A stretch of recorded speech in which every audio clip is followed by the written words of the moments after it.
cá estamos. Eu me chamo Fernanda Carlos Borges. A gente está aqui no projeto Escova Progressista, do Grupo de Filosofia em Movimento. Estamos aqui, então, eu, a Paula e a Cacá, né, a Maria do Carmo, com uma convidada muito especial. A gente está nessa expectativa de entrevistá-la já há um tempo, que é a Zazá. Quem é a Zazá? A Zazá, ela é pré-candidata a vereadora pelo PT de São Paulo.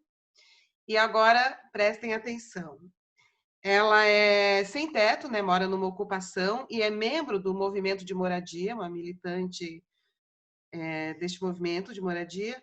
Faz parte da Coordenação Nacional de Entidades Negras, CONEM, também da Rede Nacional de Feministas Antiproibicionistas.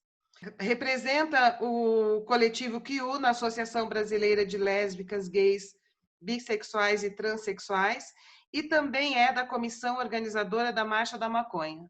Então, militância, Zazá, é com você mesmo, né? Você é a pessoa perfeita para falar para a gente sobre o prazer que é viver na militância, né? Ontem a gente fez um vídeo sobre felicidade para o Barraco Filosófico, e uma hora a gente falou isso, que talvez uma das coisas que tragam felicidade para a gente é esse sentimento de potência, né? Ao participar dos movimentos, né? Fazer parte da cidadania, adquirir poder junto com os outros para realizar coisas. Como que é para você? Então, eu vou abrir a nossa conversa, né? Queria fazer a primeira pergunta para você. Como que é viver na militância? Você vive dentro de uma ocupação, você vive dentro da militância, fora todas as outras, né? Boa noite, queridas. Muito obrigada pela oportunidade de estar aqui com vocês, de conversar com vocês. Estou muito feliz. Eu gostei muito do canal, achei super importante todos os debates que estão colocados. Eu comecei a militar quando eu tinha 12 anos. Isso que você falou da realização, eu acho que eu experimentei isso muito cedo na política, porque em 1992, quando eu tive a minha primeira contato com a JPT, com a Juventude do PT, com o Grêmio da Escola Pública, eu entrei no PT através da Escola Pública. Então, 1992 foi o ano do Fora Collor. Então, tinha toda uma movimentação, a gente fugia da aula para entrar nos ônibus que levavam a gente para passeata. A minha vida política mesmo começou nesse ano. Então, a gente conseguiu derrubar o Collor, né, em 1992. Acho que essa foi a minha primeira vitória política, assim, que me deu o gosto de a gente conquistar as coisas, né? A gente tinha muitos enfrentamentos dentro da escola, por exemplo, a questão do uniforme, né? O uniforme não era gratuito no Pará. Então, às vezes as pessoas não estavam conseguindo ir de uniforme, só tinham um, e a gente conseguiu também reverter isso, né? Conseguir autorizações para as pessoas poderem entrar sem uniforme algumas vezes na escola. Isso era um pequeno conquista. Eu minha vida no movimento estudantil, eu lutei pela meia passagem, também foi uma conquista. E a coisa mais importante que uma pessoa pode fazer é política. Eu estava discutindo com a minha tia recentemente, a minha tia é um pouco conservadora, ela vota na direita, e ela estava falando de mal, que ela não quer saber de política, não sei o que. Eu falei para ela, sabe que a política é a coisa mais importante da vida? Ela falou, claro que não. Eu falei, a sua vida, por exemplo, ela é aposentada.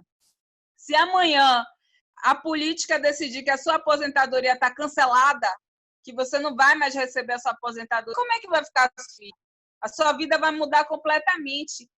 E é isso, realmente é felicidade mesmo quando a gente tem conquistas políticas. Zazá, você é uma mulher, uma candidata, uma militante extraordinária, que eu reputo por todas essas causas que você abraça, né? E você ainda tem mais uma causa ainda, que você é uma migrante, né? Você veio da Bahia, você falou, você além de tudo, você é nordestina, então você concentra em você todos os atributos que a sociedade de bem, né, tem como preconceito. É mulher, é negra, é lésbica, é nordestina, e você, ao invés, tinha tudo para ser um lumpen proletariado. Mas não, você evoluiu, você é política, você contribui para a causa da democracia, enfim, de todas as causas importantes. Eu considero, Zazá, que neste momento da conjuntura que a gente está vivendo, eu também sou do Partido dos Trabalhadores, como você. Então, eu considero que nós perdemos muito da pauta do social, que era uma pauta muito forte dos governos Lula, né?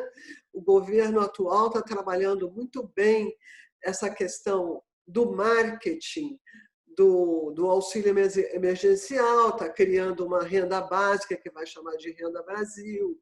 Então, eu acho que o governo se apropriou muito dessa pauta do social e a gente está perdendo terreno. Tanto é que, com tudo isso que acontece, o Bolsonaro mantém uma popularidade de 37%, absurda, né?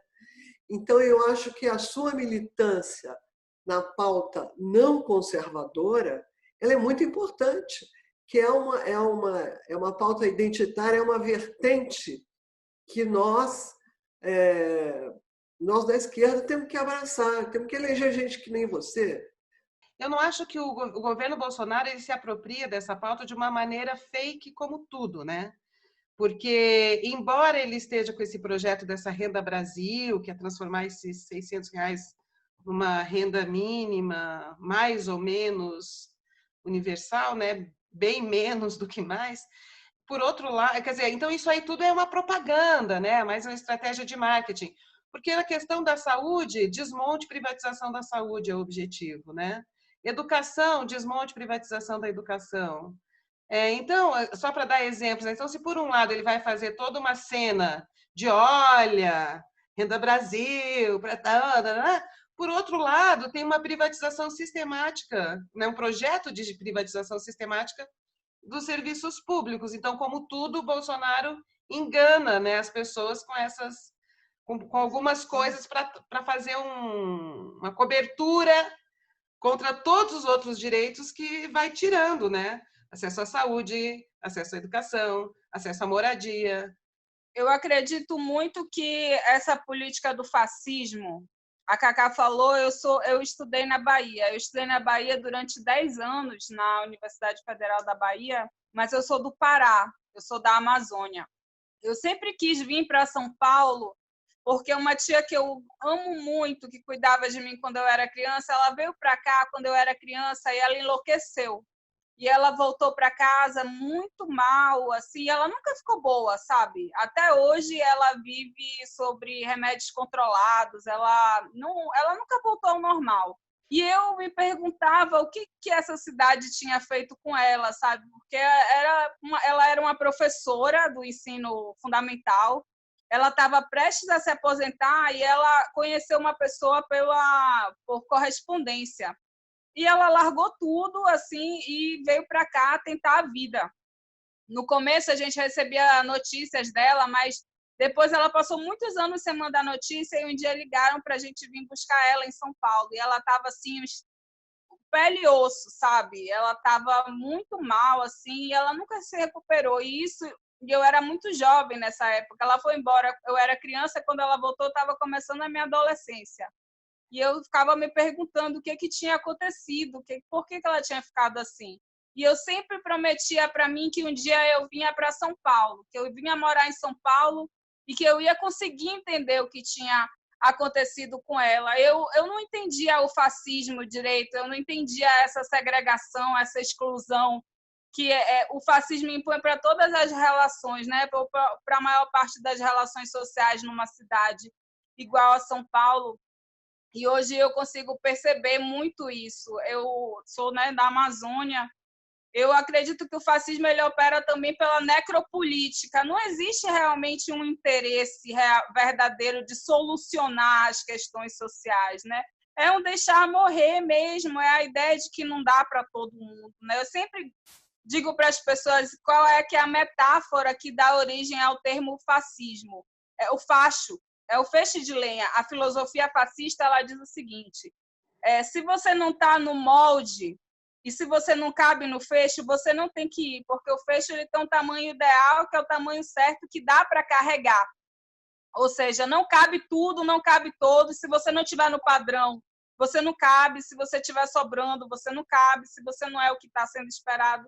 E a gente vivencia muito isso, né? É o que o Bolsonaro foi muito claro. Ele falou: vai morrer muita gente, mas daí? Essa política não é feita para a gente. Ela legitima a violência, ela legitima a exclusão, né? Então, a gente tem expressões cada vez maiores de violência, expressões de ódio que estão legitimadas. Esse é o maior perigo desse governo, é a legitimidade para você expressar o seu ódio, né? Nós vínhamos caminhando, a gente acredita dentro desses movimentos, que é a conquista das cotas, a conquista do casamento, da união civil, o fato das pessoas terem saído do armário, o fato das pessoas terem se empoderado, né? O nome, por exemplo, desse programa é Escola Progressista, né? Muito legal, e a gente sempre denuncia essa, por exemplo, a violência estética a qual o povo negro, sobretudo as mulheres negras, eram colocadas sobre o seu cabelo. Muitas vezes a pessoa, eu vou procurar emprego, então eu vou cortar o meu dread. Eu vou procurar emprego, então eu vou fazer escova no meu cabelo. E hoje a gente tem o empoderamento, a marcha do orgulho black, só que a gente tem esse retrocesso, ele é mesmo na mesma intensidade das ações que nós vínhamos desenvolvendo no sentido de minimizar a violência social em relação a esses padrões, né, que estão fora do modelo fascista. Assim, eu queria te perguntar, eu acho que a Paula também deve querer fazer uma pergunta, mas eu lembro que quando o Haddad colocou aquele projeto da Bolsa para transexuais poderem ter uma renda básica para sobrevivência e poder estudar. Você lembra disso? Não lembro o nome do projeto, mas era isso. Travestis, transexuais. O projeto Transcidadania, quando eu fui secretária executiva do Conselho Municipal LGBT na gestão do Haddad. Foi um escândalo, bolsa travesti, a fazer o pessoal achando que era assim, dar dinheiro para o travesti ser travesti. As pessoas sem a menor noção. Era desse jeito, com essa expressão tosca que as pessoas falavam. Quando eu soube disso, fiquei super emocionada. Falei, isso é o PT. São as políticas do PT. E, por surpresa minha, comecei a ver pessoas falando com desdém, com deboche sobre esse projeto. Se você puder explicar melhor para a gente, seria bem interessante.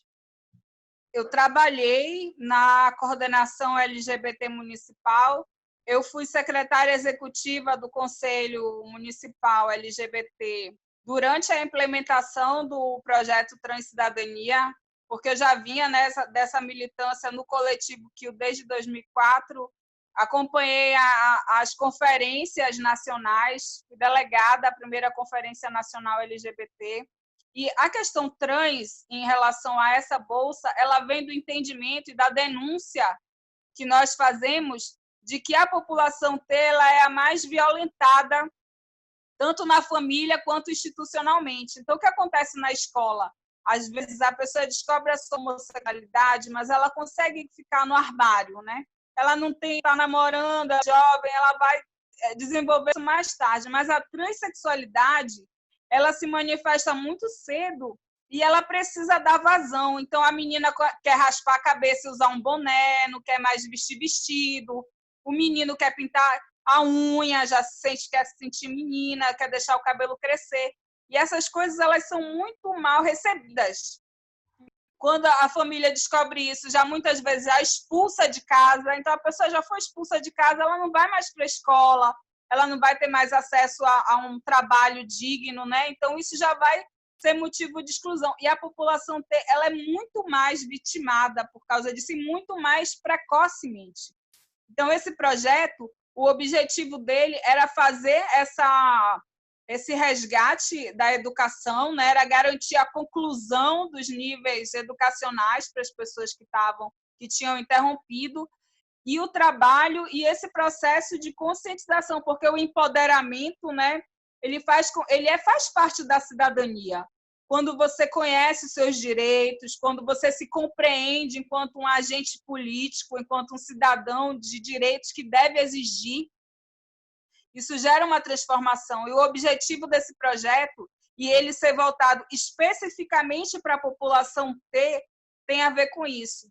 Eu estou participando agora da construção do nosso programa de governo e a gente está elaborando um projeto que é semelhante, mas que vai ser voltado para todos os segmentos. Vai ser o LGBTI Cidadania, que vai ser nos moldes, mais ou menos nos moldes do Transcidadania, mas que vai ter essa mesma pegada. Zazá, eu vi aquela uma espécie de plenária estadual, né, que foi promovida pelo Maciel, né, pelo Laércio e tal, que a Gleise participou também, do LGBTQI do PT. É uma sigla muito grande que eu vi que você estava lá. E eu fiquei, assim, agradavelmente surpresa de ver que o PT, que é um partido conservador, né, de homens brancos, cis, etc., tem tanta candidatura trans, lésbicas, gays, etc., e o pessoal se colocando, né? É verdade que muitos se apresentaram, e eu fiquei contente de ver tanta manifestação desse segmento LGBTQI na política e no PT. Gostaria de saber como que é ser uma mulher negra dentro do PT. E por que ainda vale a pena fazer essa militância dentro do PT? Eu comecei a militar no PT, eu tinha 12 anos. O meu único tio, irmão da minha mãe, ele é um dos fundadores do PT no estado do Pará. Ele é professor de matemática, ele é sindicalista. E quando eu fui para o Lauro Sodré, que era a escola pública onde eu entrei para o Grêmio, a minha mãe já tinha sido desse Grêmio, o meu tio já tinha sido desse Grêmio. Então, eu tenho uma história com o PT, que é uma história desde quando eu era criança. O pessoal do PT ia para minha casa fazer aniversário do meu tio, aniversário da minha avó. Então, eu tenho uma relação com o PT que é uma relação interna, orgânica mesmo. Tanto no Grêmio do Lauro Sodré, onde eu estudei com pessoas negras, com pessoas pobres, com pessoas que vinham de todos os cantos da cidade. O Lauro Sodré é uma escola enorme, é uma das maiores escolas pública do norte do país, e eu estudei com pessoas que vinham de todos os lugares, todas as realidades, todas as cores, e a gente já estava ali na luta. Então, para mim, o PT sempre foi dessas pessoas, sabe? Para mim, o PT sempre foi das pessoas pobres. Para mim, o PT sempre foi... Eu, toda vez no movimento negro que eu tenho reunião com as pessoas que a gente vai falar do PT, eu digo, a origem do PT são os primeiros sindicalistas, sabe? A gente nasce dos estivadores que estavam fazendo greve, dos ex-escravos que começaram suas greves no Porto de Santos, sabe? No Porto de Salvador. Então, essa transformação social que nós passamos, essa conquista institucional, essa conquista de cotas, essa possibilidade da gente ter um conselho LGBT, da gente ter conferências públicas, para mim tudo isso está associado à história do PT, ao que nós somos por dentro, né? Porque uma coisa é o que nós somos essencialmente, é a nossa organicidade, e outra coisa é a forma como as pessoas elegem as pessoas, né? Isso é diferente. Então, muitas vezes a gente apresenta mulheres, nós sempre apresentamos, né? Talvez se for procurar, nós elegemos as primeiras prefeitas, as primeiras governadoras. No meu estado, a primeira mulher, a única mulher que foi governadora do Pará foi a companheira Ana Júlia Carepa, que foi eleita pelo PT. Eu sou da geração da conquista das cotas. Quando eu entrei na UFBA, ela tinha 15% de estudantes negros, sendo que Salvador, que é onde fica predominantemente a universidade, ela é a cidade mais negra do mundo fora da África. E imagina, a realidade era que tinha 15% de pessoas negras e 85% de pessoas autodeclaradas brancas dentro da universidade. Hoje, ela tem mais de 50% de estudantes negros, graças à luta, e as cotas foram conquistadas pela juventude do PT, organizada dentro do DCE da UFBA. Então, essa é uma conquista da juventude do PT. Foi a JPT também que estava no coletivo KIO organizando a conferência estadual LGBT, a conferência nacional, o setorial LGBT do PT é um instrumento de luta que garantiu. Então, hoje, a Cacá falou do lançamento, nós lançamos 89. Isso é um recorde mundial. Em lugar nenhum do mundo, um partido político lançou esse número de candidaturas LGBTs. A gente pode não eleger nenhuma dessas pessoas, mas nós fizemos a nossa parte. Nós temos feito a nossa parte. O Partido dos Trabalhadores está na organização sindical, está na organização do movimento negro, está na organização do movimento LGBT, está na organização e no empoderamento feminino. Nós temos uma política interna de paridade na nossa direção, que é anterior até a toda essa organização política, a essas conquistas. Então, as pessoas elas continuam votando nos homens ricos brancos, é por isso que eles são a maioria. Elas continuam votando nos homens ricos brancos evangélicos, e por isso também eles são maioria. Elas continuam votando enquanto protesto e elegendo jogadores de futebol, por exemplo, que não tem nenhuma história de luta. Então, para mim, isso só é possível, essa quantidade de mulheres, essa quantidade de negros, essa quantidade de LGBTs, por conta do acúmulo histórico da luta, da militância dentro do Partido dos Trabalhadores. Eu não consegui visualizar que isso pudesse acontecer se não fosse a forma como nós nos organizamos dentro do partido e como nós nos inserimos dentro do movimento social para garantir também que essa mudança... Quando eu cheguei no movimento LGBT, não existia nenhuma institucionalidade. Não existia nenhuma coordenação, não existia nenhuma conferência, não existia nenhuma organização pública, nenhum conselho público que discutia essa questão. Isso é tudo conquista da nossa geração, né? E isso tem muito a ver com o fato de, dentro do PT, ter um setorial. Então, o setorial LGBT do PT ele é anterior a toda essa institucionalidade.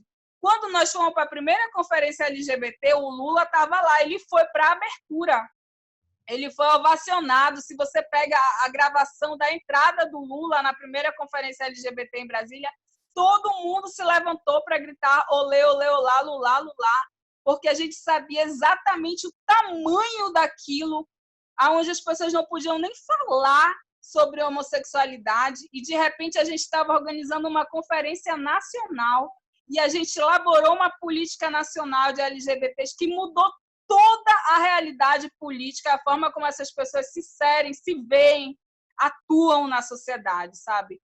Então, para mim, eu não consigo visualizar que isso fosse possível se não fosse a organização, a forma como o Partido dos Trabalhadores sempre foi possível fazer essa organização por dentro, sabe? E a gente está numa transição geracional. Então, quer dizer, as pessoas que a gente vê, elas são uma geração anterior à nossa, né? Da velha política, que é isso que a gente está dizendo. E a gente está fazendo essa transição e ela tem a cara do nosso acúmulo. Por isso tem mais mulheres, mais jovens, mais negros, mais LGBTs, porque isso é o resultado, né, do nosso trabalho. Isso está acontecendo agora, mas isso é fruto de uma série de coisas que nós viemos compreendendo, fazendo, realizando ao longo desses anos. Eu penso assim. Azá, eu queria só fazer uma pergunta em relação à sua fala de agora. Você falou sobre institucionalidade. Eu queria que você explicasse melhor para quem está assistindo a gente qual que é a importância da instituição e da institucionalidade dentro de todas essas pautas que você trouxe.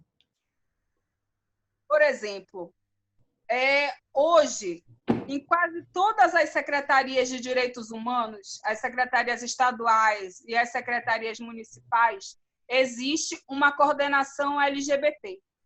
Uma coordenação que vai propor os projetos, que vai organizar os conselhos, que vão definir quais são as políticas que vão ser adotadas, que vão fazer o enfrentamento à homofobia, né?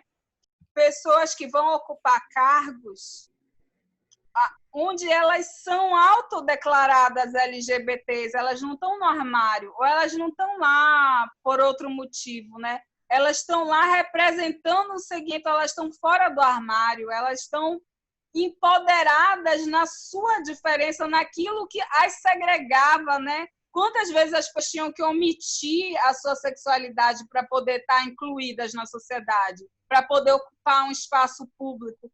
Então, nada disso existia. Não existia conselho, não existia conferência, não existia coordenação. E aí, eu estava falando para ela, né? Quantas pessoas, acho que eu falei, quantas pessoas davam um tiro na cabeça, descobria a sua homossexualidade e não conseguia se ver no mundo, estava doente. Isso era uma coisa patologizada. A pessoa tem algum problema, então ela não via um lugar. E hoje, a pessoa LGBT, ela vê a parada LGBT acontecendo com milhões de pessoas, ela não sente uma coisa estranha, uma pessoa, ela sabe que ela é uma pessoa perseguida politicamente, né? Isso gera uma consciência e um empoderamento, e isso não é só uma coisa individual, é uma coisa social. Então, essa institucionalidade, ela vai dar materialidade a essa luta, ela vai consolidar vitórias. Então, essa institucionalidade, ela é reparatória também, que reparação é um termo que vem da questão racial, né? É reconhecer que, historicamente, uma população sofreu e sofre um determinado dano e que ela precisa de ações afirmativas, né? A gente passa por pessoas preconceituosas, porque nós não podemos ensinar nossas crianças a sofrer preconceito. Isso vale para o movimento negro, isso vale para o movimento LGBT, isso vale para o machismo. Nós não vamos sofrer. A gente vai passar por isso e a gente vai reverter isso. E isso tem muito a ver com as nossas conquistas, né? Com essa institucionalidade. Essa institucionalidade nos empodera. Agora a gente forma nossas crianças dentro dos grêmios, dentro das faculdades, dentro dos movimentos, a nossa juventude, para ocupar espaços. Elas não estão mais apenas lutando por direitos, elas estão disputando espaços, né? E essa institucionalidade garante isso. Você não é mais uma pessoa que não sabe o que você vai fazer, você sabe quais são os espaços que foram construídos pela luta e que devem ser disputados, né, para garantir a continuidade dessas conquistas. Esse discurso neofascista, bolsonarista, olavista, eles falam que o PT quer destruir a família, que o movimento LGBT quer destruir a família, que o movimento feminista quer destruir a família, e que é um discurso golpista, né, no sentido, é um discurso mentiroso, manipulador, porque, na verdade, o que o movimento LGBT quer? Que os pais não expulsem mais seus filhos, que pais e filhos parem de brigar por causa disso, né? Assim, na verdade, tanto que as mulheres não sejam espancadas por seus maridos na frente dos seus filhos, que não sejam assassinadas, né? Que exista uma relação melhor de colaboração entre homens e mulheres, que os pais possam lidar melhor com os seus filhos, que são homossexuais, que são bissexuais, que logo cedo se percebem transexuais, quer dizer, não assimilam uma identidade convencional e que são expulsos e que são espancados, né? Então, na verdade, todos esses movimentos, eles favorecem boas relações de família. Não é a família do Bolsonaro, né? É outra família, talvez outra família que interaja melhor, né? Então, todos esses movimentos são a favor de família, que não é a família que o Bolsonaro e os neofascistas acham que é a única família possível, né? Então, eu acho isso tão importante deixar claro, porque no discurso dessas pessoas, a esquerda, o PT, o movimento LGBT, as feministas, tudo isso estão degenerando a família, quando a família deles é extremamente violenta, exclusiva, né, corrupta, assim, é uma família que tem dificuldade, né, assim, que sofre pra caramba e que se maltrata, né, com relação a tudo isso, as mulheres, os filhos e tal. Então, gostaria que você comentasse um pouco isso, e de repente seria interessante começar a incluir no discurso desses movimentos, que é um discurso pelo bem-estar das famílias, no plural. A gente teve um debate dentro do movimento LGBT, ou dentro não, né, do movimento LGBT com a sociedade, que foi a discussão sobre o conceito de família, né? Porque a família ela era considerada o pai, os filhos, né, um casamento heterossexual, as pessoas que são violentadas sexualmente, crianças, isso acontece dentro de casa, acontece dentro das famílias heterossexuais, famílias bem estruturadas, né, em todas as faixas econômicas, todos os lugares, todos os estados. Então, que família é essa, né? Que família é essa que está sendo defendida? E o que a gente vai ter, né? Cada família vai ter o seu modo de educar as pessoas. Cada família vai mandar o seu filho para uma escola, que pode ser uma escola onde todo mundo tem a mesma religião, ou uma escola onde todo mundo é da mesma cor, ou uma escola onde todo mundo é da mesma classe social. E a segregação, e a diferenciação, e o preconceito, eles vão nascer dessa diferenciação, né? Então, na verdade, esse conceito de família precisa continuar sendo disputado. O sentido da família, qual o papel da família na formação e na deformação das pessoas. Então, esse é um conceito que está em disputa. Eu acredito que nós deveríamos nos compreender enquanto uma grande família, né? Globalmente. Eu sou do setorial interreligioso e nós somos todos irmãos, né? Irmãos e irmãs. A gente deveria se compreender assim, vindo de um ancestral comum no mundo, todo mundo sendo de uma grande família.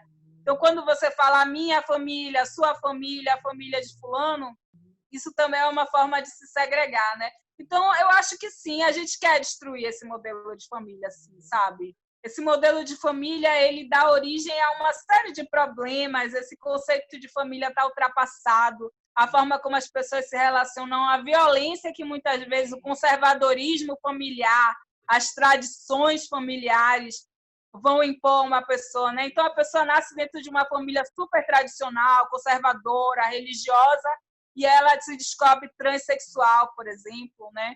Ou ela acaba vivendo um amor interétnico, a família dela é branca, fascista, racista, a pessoa vai para a Bahia, por exemplo, né? Volta do carnaval com um namorado negão, vai ter um filho, vai casar, e isso também gera um problema, muitas vezes a família vai discriminar ou não vai aceitar. Então, eu não me sinto, eu não acho que quando dizem que a gente quer destruir o modelo da família tradicional brasileira, que isso seja realmente uma mentira, sabe? Eu acho que esse modelo está falido.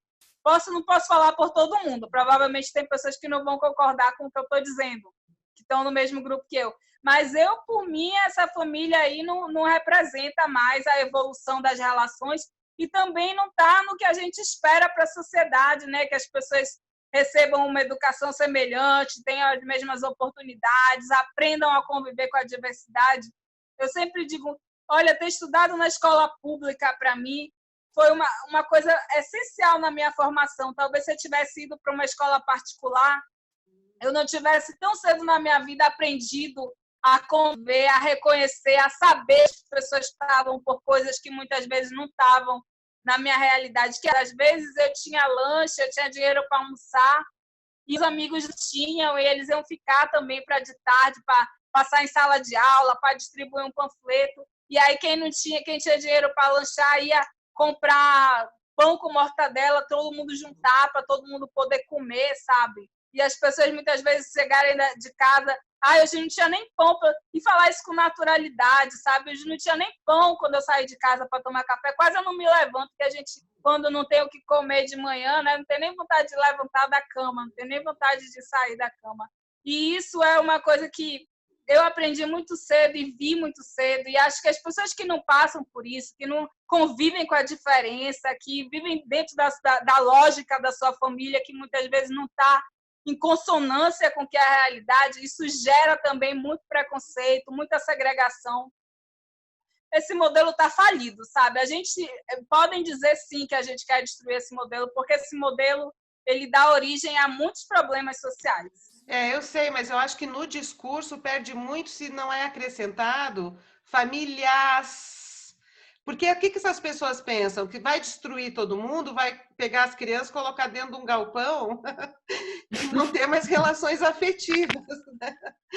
Que nem você citou a minha tia, né? Você citou várias pessoas da sua família, né? Ah, porque a minha tia, porque a minha mãe, porque você, no início da sua conversa. Então, as relações afetivas continuam. Então, é um combate a um determinado modelo de família, não é uma destruição de laços afetivos de parentesco.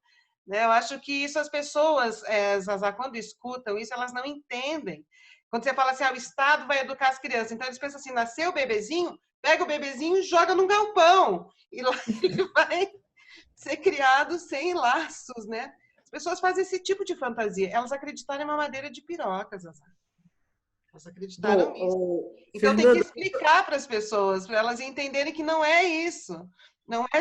Porque até o Platão, filósofo grego, pensou nisso, que as crianças tinham que ser educadas pelo coletivo e não na exclusividade da família. Rousseau, enfim. Então não é assim uma coisa do Marx. O Marx também é um pensador dentro de uma tradição, tem as suas referências. As pessoas não entendem, Zazá. É por isso que eu estou dizendo, explicar direitinho, porque o nosso vídeo, se ele for para a nossa turma, está tudo bem. Mas se ele for para outras pessoas, eles não entendem. Vão pensar que eu sei que tem esse problema das pessoas não entenderem, mas eu acho maravilhoso quando a Zazá fala, tipo, a gente vai destruir essas famílias sim, porque, nossa, o fogo que tem dentro de mim expande, assim, nesse sentido, porque não dá mais, né? É um modelo falido mesmo, não funciona. E, sei lá, por mais que as pessoas não entendam, talvez existam, eu acredito muito que existam agentes, né? Tem que ter os agentes que vão falar que a gente vai destruir a família, assim como que tem que ter os agentes que vão falar, olha, vamos pensar o que é família, né? E aí discursar. Eu acho que precisa desses dois papéis, mas eu gosto dessa premissa de trazer esse ponto de não, a gente vai destruir essa família porque essa família é uma bosta. Nem o Bolsonaro vive nessa família, se for ver, ele separou 3 vezes. Ele troca, tem filho de uma mulher, de outra, de outra. Né? Isso tudo é ocultado num discurso ridículo.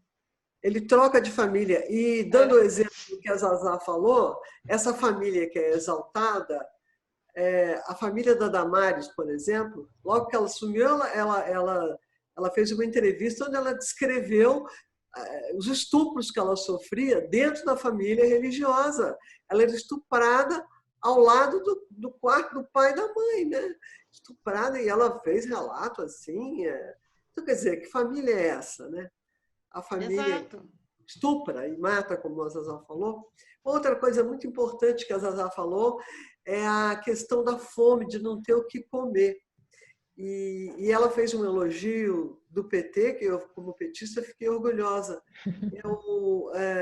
Hoje, a gente está falando que o fascismo está tentando se apropriar do programa social, mas a gente se lembra que quando o Lula assumiu, que ele fez o discurso dele, o primeiro discurso de posse, a frase que ficou é quando ele disse: eu vou governar e vou garantir que todos os brasileiros tenham 3 refeições por dia. Porque ele passou fome. E nós aqui, que estamos tudo gordinho na classe média, a Zazá deu esse depoimento. Passar fome é outra coisa, né? Então, é preciso dar voz aos que passaram fome, né? Os que passam fome. E, nesse momento, a gente está perdendo tudo isso que ela falou muito bem, sobre a institucionalidade e tudo mais. Deu uma aula de política, né, Zazá? Dentro do movimento negro, dentro dos movimentos negros, né, existem algumas rixas, eu diria, não sei se rixa é a melhor palavra para isso, mas há uma disputa de narrativa que se estabelece dentro dos conceitos, né? Então a gente vai ter tipo uma galera que acredita muito em marxismo, né? Me incluo nessa galera.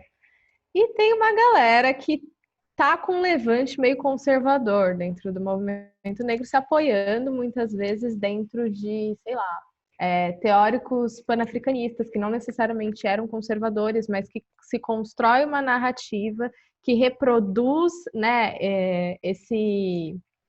essa narrativa de a gente não pode ter, por exemplo, eu já vi muita gente falando, a gente não pode ter, a vida inteira a mulher negra foi desprezada. E agora a gente quer ter o direito de casar nos moldes mais clássicos e caretas, né? Colocando um exemplo. Mas também a gente vai ter, por um outro lado, esse mesmo pessoal falando que Marx era um cara branco e que teve citações racistas dentro das obras dele. E isso acaba gerando uma loucura ali dentro, né? Não diria loucura, mas um conflito de interpretações. E você trouxe muito Marx dentro da sua fala. Eu queria saber a sua opinião sobre isso. Como você acha que se estabelece? O quanto que isso pode ajudar ou atrapalhar até essa pluralidade de pensamentos que muitas vezes se conflituam e, ao mesmo tempo, o que significa, né? Porque eu paro para pensar muito no que você trouxe, né? Dessa questão do quanto que o PT, por exemplo, tem essa questão de ver os excluídos, né? De certa forma, os marginalizados, dentro de uma pauta comum nesse sentido, e a partir disso trazer essas diferenças como uma forma de incluir na sociedade, de estabelecer e institucionalizar, que foi o que você trouxe, dentro de uma política de inclusão, e quanto que essas tradicionalidades podem atrapalhar esse caminho, mas também trazer a questão da ancestralidade, por exemplo, que é uma pauta que é super ampla e levantada. Eu tive uma sorte na vida que foi ter a oportunidade de estudar ciências sociais na Bahia, com pessoas com muita consciência racial e com muita consciência de classe, sabe? Foi uma das melhores coisas que eu tive a oportunidade na vida. Então, quando eu conheci Marx, quando eu conheci aprofundar o conhecimento marxista, quando eu estudei ciências sociais, eu tive uma professora de introdução à sociologia que ela gostava de contar a história da vida de Marx, porque ela dizia que se a gente não conhecesse o homem, a gente não entenderia a obra. Então, Marx ele tinha origem judaica, né? Os judeus, eles são a origem dos judeus, ela é afro também. Eles vão surgir no Egito, né? O povo que fugiu do Egito, da servidão no Egito, foram os judeus. Os judeus foram escravizados depois novamente na Babilônia e foram perseguidos durante o Holocausto também. Então, a trajetória do povo judeu é uma história de perseguição, de discriminação, né? E Marx ele foi muito, muito pobre. Ele teve filhos que morreram de frio e de fome no inverno, né, alemão. Ele teve filhos que se suicidaram porque não conseguiam lidar com aquela situação de pobreza e de perseguição política, porque Marx sofreu uma perseguição política imensa. Então, a obra dele é a obra de uma pessoa que estava passando fome, que estava sendo perdida politicamente, que estava sendo cegada, que não conseguia arrumar um emprego porque ele tinha uma ideologia e porque ele tinha uma origem também, né? Então, já havia uma perseguição, tanto política quanto étnica também, do Marx. Então, a obra dele e a ideologia e a proposta de sociedade que ele vai trazer vai dialogar fundamentalmente com as coisas que estão colocadas para nós, que estão colocadas pela pauta do movimento negro, né? A gente sabe, por exemplo, que no avanço evangélico, por exemplo, a maior parte das pessoas que têm que se convertido às filosofias evangélicas são mulheres negras. Quando a gente vai fazer uma análise, a gente vai falar das religiões de matriz africana, mas existem muitas e muitas mulheres negras que estão nas religiões evangélicas mais conservadoras, né? Porque existem religiões evangélicas progressistas, que aceitam até o casamento LGBT, e nós vamos ter mais conservadoras e muitas pessoas. Então, a consciência racial ela é uma coisa da vivência política, né? Ela é uma coisa da experimentação política. Ela não é uma coisa dada pela cor da pele ou pela sua condição social, ou mesmo pela percepção de que você é uma pessoa negra. Então, as pessoas, as ideologias, os movimentos vão se constituir dentro desses fluxos, desses entendimentos e dessas contradições, né? Eu comecei a minha militância no movimento negro, na política, lutando por cotas, né? Na Quilombo. A Quilombo eu participei da fundação do coletivo Quilombo, depois vocês podem ver, é um dos maiores coletivos de juventude negra do Brasil. A gente se organizou para lutar pelas cotas estudantis, né? Hoje a gente tem uma demanda por uma política de cotas mais extensa, que abarque a ocupação de cargos públicos, os concursos públicos, os empregos, a representação na televisão. Então, eu acho que isso vai ser da vivência de cada um, né? Mas, de modo geral, a minha percepção, eu também sou da organização da Marcha da Consciência Negra em São Paulo, e a minha percepção é que existe uma unidade dentro desse movimento negro, de esquerda, progressista, que é constituído por militantes partidários também, tem uma trajetória política que também construiu nessa institucionalidade negra. As secretarias de combate ao racismo, elas são recentes, elas também são fruto da evolução da esquerda, da evolução dos movimentos sociais, da evolução da forma como nós nos organizamos politicamente, né? Então, eu não vejo muita contradição nisso, sabe, Paula? Da gente ser marxista e ter um entendimento racial. Para mim, a filosofia de Marx, ela é uma filosofia de alguém que sofreu racismo, que sofreu preconceito, que viveu a pobreza, que viveu a segregação, que viveu as dificuldades. Eu não sei se eu te respondi, mas eu não sei muito falar sobre... Eu não sei esse segmento que você está falando de negros, mas a gente sabe, por exemplo, que tem um movimento negro organizado dentro dos partidos de direita, né? Tem as pessoas que são negras, mas elas não militam no movimento negro e que são críticas ao movimento negro, sem nunca ter participado e sem ter nenhuma identidade e sem advogar também as pautas, né? Então, é uma questão de formação, é uma questão de tomada de consciência e da vivência, né? Que as pessoas vão ter. Eu penso assim. E eu não sei, tem o que eu ouço assim de algumas pessoas até por uma frente assim, dessa questão com Marx aí, mas eu acho que você trouxe super bem essa questão da história dele, já ilustra o quanto que não tem uma segregação nesse sentido. E ele chegou a escrever especialmente sobre essa questão étnica, levando em conta os judeus, a condição de judeu segregado. Dizendo que é importante que haja esses movimentos também identitários, né? Ele não disse despreze, ele falou é preciso levar em conta, sim, a questão judaica. Não foi isso, Zazá? Foi, né? Ele tem uma obra que é a ideologia alemã, né? Onde ele vai fazer essa análise étnica. Ele vai contar a história dos judeus, vai contar a história da Alemanha e vai fazer uma análise sobre isso, né? Sobre o preconceito, sobre a identidade, sobre a etnicidade. É nesse livro, né? Ideologia Alemã. Ele foi exilado politicamente, né? Ele teve que sair da Alemanha, foi para Londres, foi para a Inglaterra, onde viveu uma vida dura lá na Inglaterra. Paula, eu tenho uma sugestão para você. Leva a Zazá para fazer uma palestra nesse grupo que você frequenta. Não é um grupo que eu frequento, assim, são discussões que eu vejo dentro de grupos específicos, assim, que pela internet também. Tá, mas de qualquer maneira está aí uma convidada para esclarecer essa questão, né? Porque, puxa vida.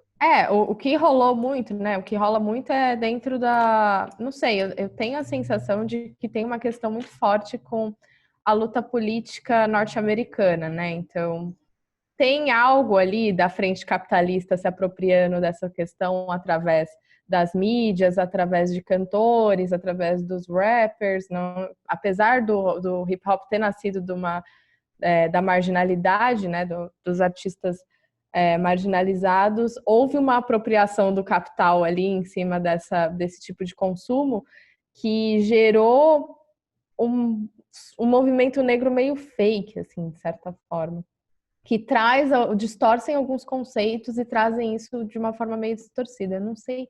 Bom, o capitalismo se apropriou do feminismo também, né? Essa questão do empoderamento da mulher, etc. Mas aí é mulher branca, né? Ocupar cargos, virar senadora, presidente, etc. Agora, os negros sofrem na pele, né? É diferente. Não, mas tem sim. A questão da meritocracia pode pegar qualquer um. Pega os negros, pega as mulheres, sabe? Você fala, vai fazer uma trajetória de sucesso. Eu lembro que quando o Lula ganhou a primeira vez as eleições, acho que era, não sei se era a capa da Veja, acho que era a capa da Veja, que era dando uma ênfase ao mérito individual do Lula de ter sido pobre e ter virado rico. Descontextualizando completamente o Lula dos coletivos, das multidões, da luta sindical, de todas as outras questões, né? Ele tratou ele como um indivíduo de sucesso.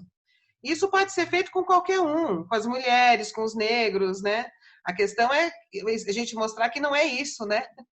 Porque não vai ter espaço para todo mundo ter esse sucesso todo, né? Se não mudar a lógica do sistema, né? Tem até os movimentos de black money, assim, que para além, né, isso começou de uma maneira como uma maneira de rede para apoio entre a população negra e temos bancos negros agora, né? Então tem uma distorção aí que acontece de apropriação do capitalismo, mas aí isso daria outro escovo, assim, que é muito longo. A alienação, ela é essencial para o plano capitalista, né? Você não se perceber na sua coletividade, você se realizar no consumo, né? Eu acho que essa coisa fake é comprar, né? O que seria essa identidade do black money. A gente tem o pink money também no movimento LGBT, que a gente chama de pink money, que é aquela coisa assim, que carros são os carros que os negros ricos estão comprando, né? Que grifes são as grifes que as negras ricas estão usando. Então, deixa de ser você compreender uma atuação política e passa a ser um rótulo, né? O que você vai expressar para estar em consonância com isso que é a moda, o fashion. Então, o capitalismo ele se apropria das identidades e subverte isso como técnica de alienação, né? Você, não, mas claro que eu tenho uma identidade. Olha, o meu carro é um carro que os negros compram, a minha roupa de grife é a roupa que as negras famosas estão usando, sabe?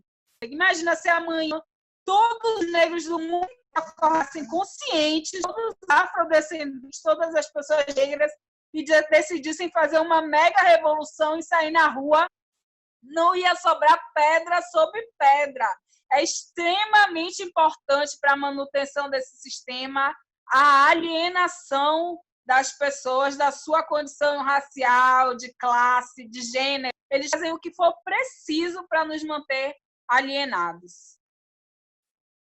Muito bem. Eu amei essa conversa. Amei essa conversa. Olha, eu sou militante do movimento de idosos. Capitalismo se apropriou também, é a Silver Economy. Então, tem muitos... Eu nunca tinha visto essa, Cacá, tô chocada. Silver Economy e produtos, viagens. E se você falar dos verdadeiros problemas dos idosos, né, que é falta de trabalho, são as mulheres idosas que sustentam os lares, está tudo fora da Silver Economy. Então, o capitalismo sabe trabalhar bem, né? E se apropriar dos valores, né? Das identidades. E prometer sucesso individual que não será cumprido para todos. Né? Falando em sucesso individual, tem mais uma pergunta para a Zazá, que eu acho que é um pouquinho mais curta, não é tão profunda. É profunda, mas é um pouco mais curta. Você falou muito sobre São Paulo quando você começou a sua fala. E de como, né, a Cacá perguntou em um momento sobre você ter estudado na Bahia, e aí você falou que você é do Pará. E eu queria te perguntar, né, como que foi, né? Você falou que você convive com o PT e milita pelo PT desde novinha nessas cidades do norte e nordeste do Brasil e veio para São Paulo, que tem essa articulação fascista, né? E a gente falou um pouco também sobre o homem hétero branco, né? Dentro das frentes aí, ocupando espaço e, enfim, sendo votados.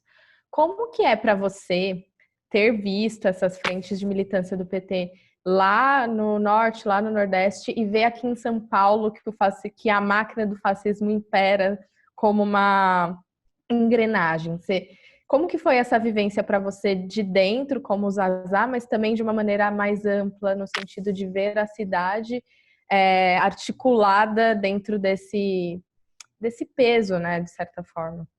Mas é isso que você perguntou é interessante, porque quando você não sabe o que é o fascismo até você se confrontar com ele, sabe? Porque a gente vem dessa cultura, né, da cultura amazônica. Depois eu fui para a Bahia, que é um lugar que todo mundo é super receptivo, que você acabou de chegar, sabe? Quantas vezes a gente ia para o Porto da Barra, encontrava alguém estrangeiro que tinha vindo de outro país, quando a gente vê essa pessoa já estava na nossa casa, já passava um mês, um ano, já nossos amigos já estavam casando, indo para a Europa, sabe? Uma coisa assim. E aí, de repente, você chega e no começo a gente não entende o que é o fascismo, a gente não percebe ele nas relações, a gente não percebe ele nas estruturas. E eu me sentia também menos porque, por exemplo, quando eu vim para São Paulo, a gente estava no governo, né? Eu fiz campanha para o Haddad, eu estava no Outras Palavras, na época, que é um jornal alternativo. Eu trabalhei um tempo lá ajudando, e a gente fez campanha do Existe Amor em São Paulo, não sei se vocês lembram, foi uma mega movimentação. Depois a gente foi para o governo, então quando eu cheguei, eu já fui para a Secretaria de Direitos Humanos, já fui para ser secretária do Conselho Municipal LGBT. Aí depois eu fui para o PT estadual, eu fico lá, eu fico a maior parte do meu tempo, quando está funcionando, agora não está funcionando, no Diretório Estadual do PT, na Secretaria de Combate ao Racismo, eu faço as coisas lá, organizo as coisas no Movimento Negro, atendo telefone. Então, eu estou no movimento de moradia, eu conheci os meus contatos que garantiram que eu vivo numa ocupação, né, que eu tenho através do PT também. As pessoas do PT me ajudam nas ocupações que eu estou, com assessoria jurídica, com mantimentos, com coisas desse tipo. Mas, para mim, a parte mais difícil é esse alijamento político coletivo, né, que a gente vivencia no estado de São Paulo, essa força do conservadorismo, essa força da direita. Isso é muito revoltante, sabe?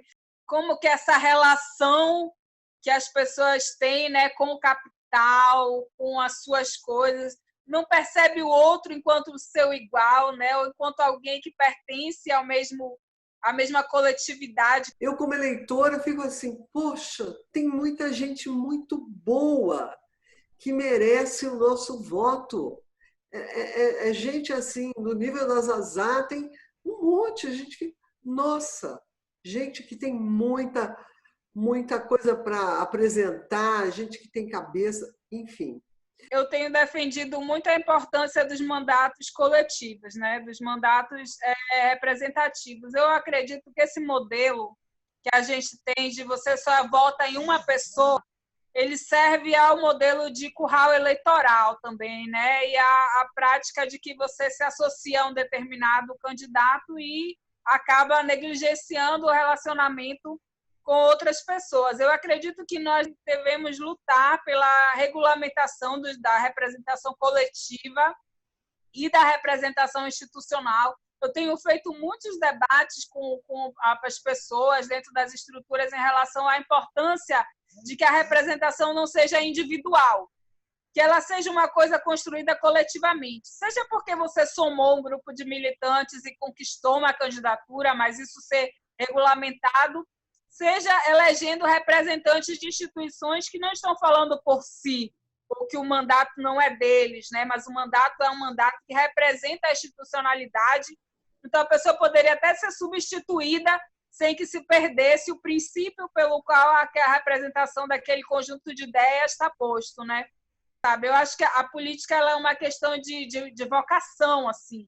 Você sente que você tem que ir, você sente que você tem que participar, você tem aquele ímpeto, aquela predisposição, e acho que não deve caber ao partido castrar isso, sabe? Mas eu acredito também que essa pulverização, essa grande quantidade de candidatos também fortalece a campanha majoritária, ao mesmo tempo que agrega novas pessoas para dentro do partido, né? Cada campanha vai somar outras pessoas, vai estabelecer outras relações. Às vezes a pessoa não ganhou, mas ela constituiu um grupo político, ela trouxe uma militância para dentro do partido, ou ela apresentou a pauta que não estava colocada, né? Ou ela mesma garantiu um espaço que ela não teria, né? Um empoderamento que depois vai servir, ou ela não se elegeu agora, mas amanhã ela já juntou gente, já somou na militância, já conseguiu experiência, já está melhor, já apareceu, né? Porque às vezes as pessoas também, a gente fala assim, não tem chance, mas se a pessoa não aparecer, né? Se ela não se mostrar, como é que ela vai construir também esse modelo político? Eu acho importante a gente ter muitas candidaturas, mas eu acho mais importante do que a gente ter muitas candidaturas, a gente lutar pelas candidaturas coletivas, a gente lutar pela representação institucional. Acho que isso é um desafio para nós. A gente tem que ver as formas que a gente se organiza, elas sinalizam para onde a gente está indo, né? Então, a partir do momento que as pessoas começaram a se organizar em mandatos coletivos, em bancadas, isso demonstrou que há essa necessidade de que a representação não seja de uma pessoa, de que a decisão não seja tomada, o voto não seja daquela pessoa, o mandato não seja daquela pessoa. É de uma coletividade, é da representação coletiva. Acho que é isso que está posto nesse modelo que a gente tem que investir. Acho que a solução para essa super quantidade de inscrições é que as inscrições sejam feitas coletivamente. Acho que no futuro a gente vai conseguir regulamentar isso melhor. Zazá, eu acho que você tem esse impulso, você deve fazer isso. Essa conversa foi ótima. Eu adorei esse programa. Eu quero agradecer demais você. Foi um prazer imenso te conhecer, te ouvir. Muito obrigada, Zazá. Muito obrigada, gente. Eu adorei conhecer vocês também. Que trabalho maravilhoso, trabalho lindo de vocês, feito por mulheres. Isso é ainda mais legal, mais bonito. Estou muito feliz de estar com vocês. Estou muito feliz mesmo de ter sido convidada. Agradeço e parabenizo vocês, gente. Estamos juntas, hein? Me chamem para tudo que vocês quiserem me chamar. Eu vou. Tá, estamos juntas e muito sucesso na tua campanha. Então tá bom. Obrigada, então, Paula. Obrigada, Cacá. Obrigada, Zazá. Obrigada, Fê. Muito bom te ver de novo, Cacá. Minas, olha, grande entrevista, né? Grande companheira, deu uma aula de política, deu uma aula de militância, deu uma aula de vivência. O PT é por amor. Você desperta na gente a paixão que o Lula desperta. Você é ótima, você tem esse impulso e você tem que continuar. E eu peço que você continue. Por favor.